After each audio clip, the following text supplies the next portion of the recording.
बच्चे पूछते मम्मी गणगौर कौन है, तो कहना पड़ता शंकर पार्वती। मम्मी शंकर जी तो जटा बांधते हैं, तो इनने साफा क्यों पहना, तुर्री क्यों लगाई, जरीदार कपड़े क्यों पहने, तो कहना पड़ेगा शंकर भगवान और पार्वती शिव महापुराण के यजमान बने थे, तब उन्होंने ऐसे कपड़े पहने। 16 श्रृंगार माँ पार्वती ने 16 दिन तक करा, 16 संस्कार शिवजी ने 16 दिन तक करे। इसलिए हिंदू धर्म में गणगौर 16 दिन की। और शंकर और पार्वती जब कथा सुनने के लिए चले तो 33 कौटी देवताओं की धर्म पत्नियों ने अच्छी अच्छी साड़ियां पहनकर दरवाजे से उनको बुआरा है, झाला दिया है। इसलिए गणगौर में आज भी झाला दिया जाता है। तो पार्वती जी ने कहा भोलेनाथ हम कथा सुनने के लिए जा रहे हैं, ये देवियां झाला दे रही हैं, आप कुछ वर दे दीजिए।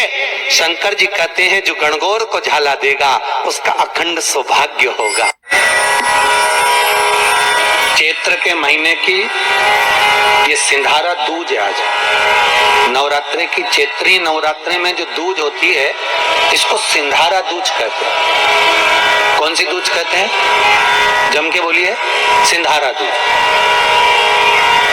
सिंधारा दूज का मतलब ये होता है कि कल है तीज, जिसको हमारे यहाँ गणगौर तीज कहते हैं। शंकर और पार्वती 16 दिन तक तैयार हुए थे और तैयार होने के बाद शिव और पार्वती शिव महापुराण के यजमान बनकर जा रहे थे। तो कल का दिन है वो, कौन सा दिन है कल का, गणगौर तीज का दिन, कल का दिन।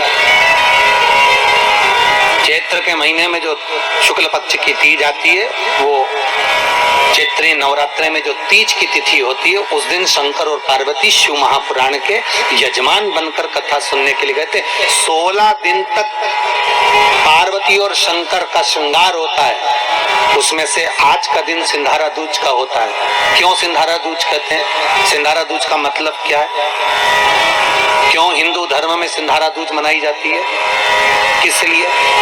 आज पूरे भारत की भूमि पर कई माताएं हाथ में मेहंदियां लगाती हैं, चूड़ियां पहनती हैं, सुंदर चुनरी पहनती हैं, माँ ब्रह्मचारिणी का पूजन करती हैं, माता का आराधना करती हैं। सिंधारा दूज, उसका कारण केवल इतना सा है, सिंधारा दूज का मतलब ये होता है कि चंचुला देवी जब 14 दिन तक शंकर और पार्वती अपने गुफा में से बाहर नहीं निकले शिव महापुराण के यजमान बनने के लिए, तब माता चंचुला देवी ने हाथ जोड़कर मां जगतजननी जगदम्बा को सुंदर वस्त्र, सुंदर चूड़ियां, सुंदर आभूषण माता के चरणों में ले जाकर समर्पित करे थे और कहा माँ इन चूड़ियों को जो मैं दे रही हूँ, ये लाल चूड़ी, ये लाल श्रृंगार, ये लाल वस्त्र, जो लाल चूनर जो मैं प्रदान कर रही हूँ, माँ बस ऐसी कृपा कर दे कि तू इन चूनर को धारण करे और मेरा भी सौभाग्य, मेरा भी सुहाग अमर कर दे, बस इतनी कृपा मेरे ऊपर कर दे। वो सिंधारा दूज का महत्व है, वो सिंधारा दूज का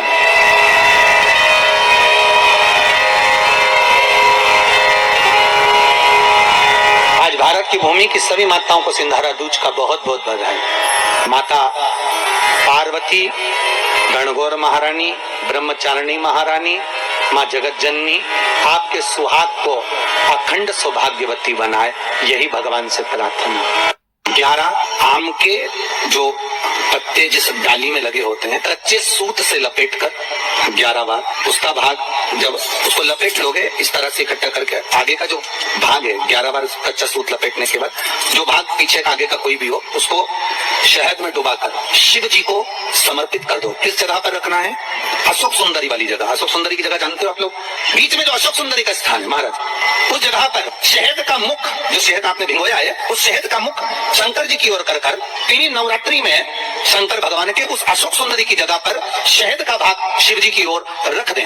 महाराज अगर घर में संपदा की कमी हो या कोई पैसा खा गया हो, रुपया नहीं दे रहा हो, पैसा अटक गया हो, तो उस शहद को शिव जी की ओर मुख कर उस आम के पल्लव की जो डंडी है उसको 11 डंडी को रख दीजिए और उससे अपनी कामना कर आ जाइए। बाबा चाहेगा भोलेनाथ तो नवरात्रि में ही पैसा वापिस। एक और चीज अपने स्मरण में रहे, अगर शिव के मंदिर नहीं जा सकते तो अपने घर में जो शिवलिंग है उस पर जल चढ़ाओ।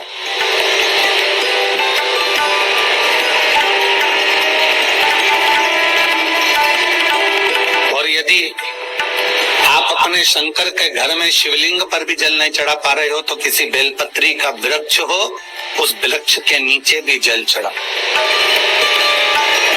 और कभी